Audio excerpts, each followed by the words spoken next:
گل زهرا گل زهرا دل من عاشق و شیدا تو طلوع صبح فردا گل نرگس بیا مردا گل زهرا گل زهرا دل من عاشق و شیدا تو طلوع صبح فردا گل نرگس بیا مولا ای همه دار و ندارم ای نسیم نوبهارم اگه تو بیای کنارم دیگه من غمی ندارم ماه شب‌های تارم تو رو من چشم انتظارم گل زهرا گل زهرا دل من عاشق و شیدا تا طلوع صبح فردا گل نرگس بیا مولا سر به ناز قد خمیده روی خورشید و ندیده میونه خار اسیره داره از غمت میمیره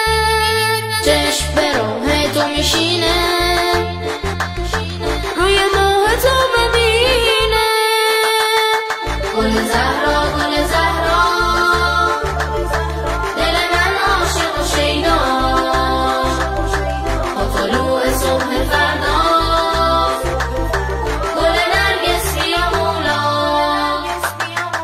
تو شب ظلمت غم ها تو مثل نوری تو دل ها تو بیا تا بشه دنیا پر عطر و بوی گل ها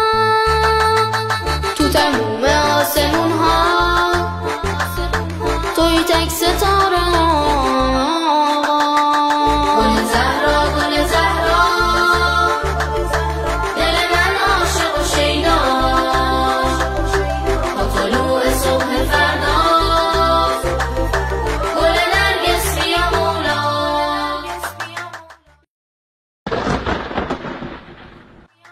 مژده که میباره بارون رو سر دشت و بیابون شده کوچه ها چراغون همه لبها غزل خون خدا کی میاد آقامون بشه مهمون دلامون گل زهرا گل زهرا دل من عاشق و شیدا